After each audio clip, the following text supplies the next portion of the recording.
BEM Fakultas Psikologi Universitas Gunadarma, sosialisasi di Desa Babakan Karet. Kunjungan selama 3 hari BEM Fakultas Universitas Gunadarma dalam sosialisasi ke masyarakat Desa Babakan Karet, Kecamatan Cianjur, Kabupaten Cianjur, Jawa Barat.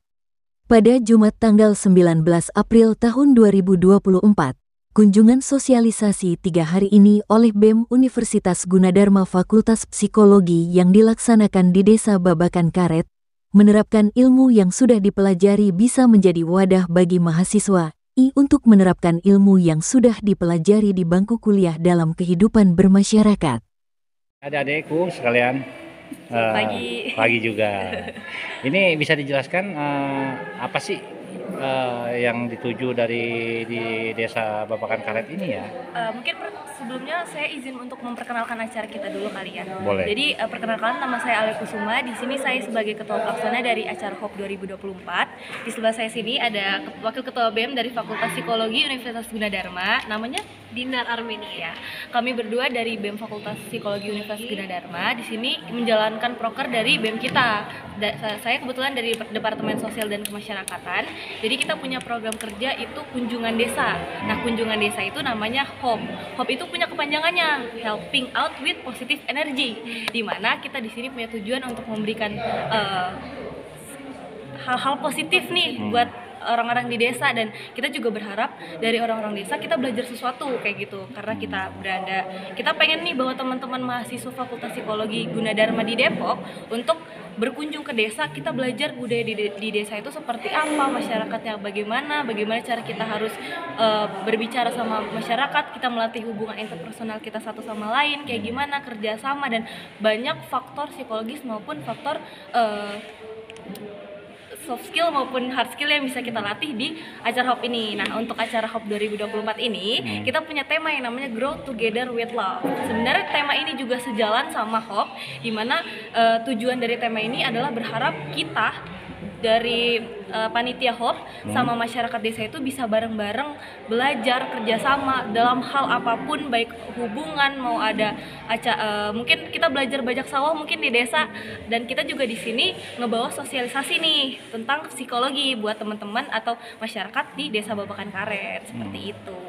Jadi untuk yang ada yang sebelah ini, ada lagi yang mau ditambahkan? Oke, mungkin aku nambahin sedikit ya, karena kita kan dari instansi BEM ya, Badan Eksekutif Mahasiswa, dan kita membawa nama mahasiswa juga, tentunya ada istilah Tridharma Perguruan Tinggi. Nah, itu norma-norma yang harus diimplementasikan oleh mahasiswa. Nah, di dalam itu ada 3. Pertama ada pendidikan, kedua penelitian, dan terakhir pengabdian masyarakat. Jadi dari ketiga poin itu, kami sebagai mahasiswa dari Badan Eksekutif Mahasiswa ingin belajar juga untuk mengimplementasikan langsung ke Desa Babakan Karet di Cianjur ini.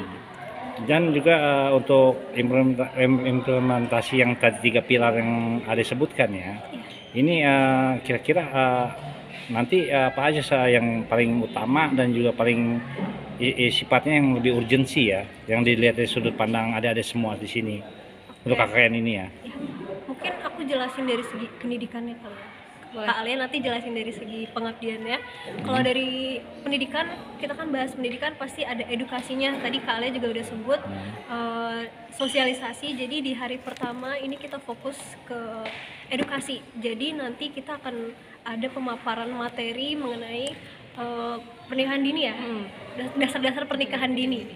Jadi nanti sasarannya adalah sasarannya kita ada 2. Di sini ada masyarakat, atau mungkin kita juga ngambil sudut pandang orang tua sama anak-anaknya sendiri, dan kita kemas dengan 2 POV yang berbeda, 2 point of view yang berbeda, karena dari orang tua maupun dari anak-anak punya pemikiran yang berbeda. Mungkin anak-anak belum bisa menerima sesuatu yang terlalu complicated yang harusnya disampaikan ke orang tua.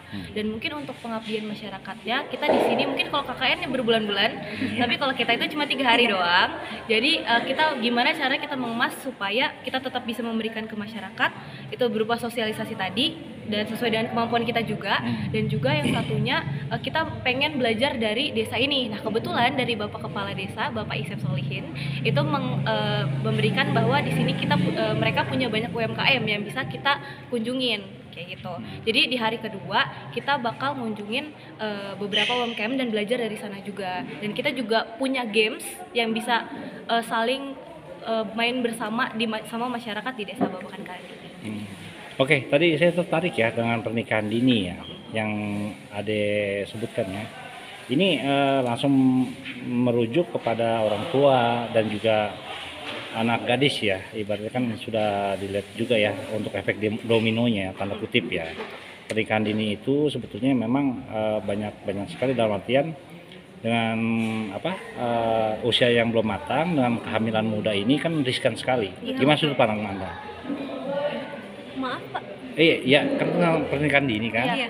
Ini kan ada langsung nanti ke lapangan ya. Iya. Kita memberikan sosialisasi. Iya sosialisasi. Makanya kan sosialisasi ini tidak lepas dari pernikahan dini ini riskan. Dalam artian riskan tanda kutip ya. Kalau dia sebelumnya terjadi pernikahan dini, itu kan misalnya dia mengandung, ini sangat riskan sekali dari segi kesehatannya dan sebagainya. Bagaimana sudut pandang adik-adik semua tentang ini? Mungkin dari segi seksualitas gitu kali. Iya, dan boleh Oke.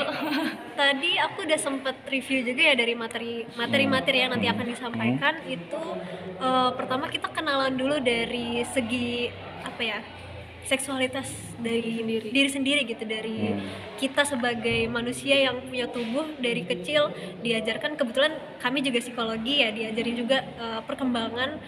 Nah dari perkembangan dini itu diajarin dulu kayak batasan-batasan mana yang tidak boleh dilakukan gitu dari kecil. Nah mungkin itu adalah langkah awal dari sudut pandang kami untuk mencegah pernikahan dini tersebut gitu. Jadi di samping itu juga ada pendampingan dari orang tua juga.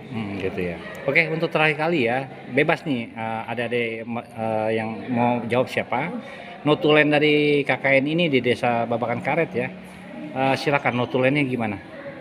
Notulen harapannya dari adanya HOP di Desa Babakan Karet ini bisa membantu pengetahuan masyarakat lebih lanjut terkait tentang fenomena yang pernikahan dini yang terjadi juga. Dan kita juga punya games yang bisa saling main bersama sama masyarakat di Desa Babakan Karet ini. Oke, tadi saya tertarik ya dengan pernikahan dini ya yang Ade sebutkan ya. Ini langsung merujuk kepada orang tua dan juga anak gadis ya, ibaratnya kan sudah dilihat juga ya untuk efek dominonya tanda kutip ya. Pernikahan dini itu sebetulnya memang banyak sekali dalam artian dengan usia yang belum matang dengan kehamilan muda ini kan riskan sekali. Gimana sudut pandang Anda? Maaf Pak. Ya kan pernikahan dini kan. Iya. Ini kan ada langsung nanti ke lapangan ya. Iya. Kita memberikan sosialisasi. Iya sosialisasi. Makanya kan sosialisasi ini tidak lepas dari pernikahan dini ini riskan. Dalam artian riskan tanda kutip ya. Kalau dia sebelumnya terjadi pernikahan dini, itu kan misalnya dia mengandung, ini sangat riskan sekali dari segi kesehatannya dan sebagainya. Bagaimana sudut pandang adik-adik semua tentang ini? Mungkin dari segi seksualitas gitu kali. Iya, dan boleh Tadi aku udah sempet review juga ya dari materi yang nanti akan disampaikan itu pertama kita kenalan dulu dari segi seksualitas dari diri sendiri gitu, dari kita sebagai manusia yang punya tubuh dari kecil diajarkan, kebetulan kami juga psikologi ya, diajarin juga perkembangan. Nah dari perkembangan dini itu diajarin dulu kayak batasan-batasan mana yang tidak boleh dilakukan gitu dari kecil. Nah mungkin itu adalah langkah awal dari sudut pandang kami untuk mencegah pernikahan dini tersebut gitu. Jadi di samping itu juga ada pendampingan dari orang tua juga. Gitu ya. Oke, untuk terakhir kali ya, bebas nih adik-adik yang mau jawab siapa. Notulen dari KKN ini di Desa Babakan Karet ya. Silakan notulennya gimana? Notulen Harapannya dari adanya HOP di Desa Babakan Karet ini bisa membantu pengetahuan masyarakat lebih lanjut terkait tentang fenomena yang pernikahan dini yang terjadi di beberapa daerah juga di Indonesia. Karena sebenarnya pernikahan dini itu selain selain berpengaruh terhadap diri sendiri, juga berpengaruh terhadap pendidikan, tingkat sumber daya manusianya. Kalau misalkan kita bisa lebih memberikan edukasi terhadap masyarakat terkait pernikahan dini, mereka lebih aware terhadap pendidikan, kita tuh bisa membantu untuk membangun sumber daya manusia yang lebih bagus lagi. Jadi kita bisa, mereka sebenarnya anak-anak yang mampu untuk belajar lebih lagi, tapi ternyata mereka harus mengalami yang namanya pernikahan dini. Kita itu berharap dengan ada sosialisasi ini itu bisa membantu untuk mencegah atau mengurangi setidaknya hal tersebut terjadi, sehingga kita bisa membantu beberapa anak-anak maupun orang tua yang membutuhkan banyak informasi bisa menjadi lebih baik lagi untuk kedepannya. Oke, ada deh sekalian, makasih banyak ya atas waktunya ya. Terima kasih Pak. Sama-sama.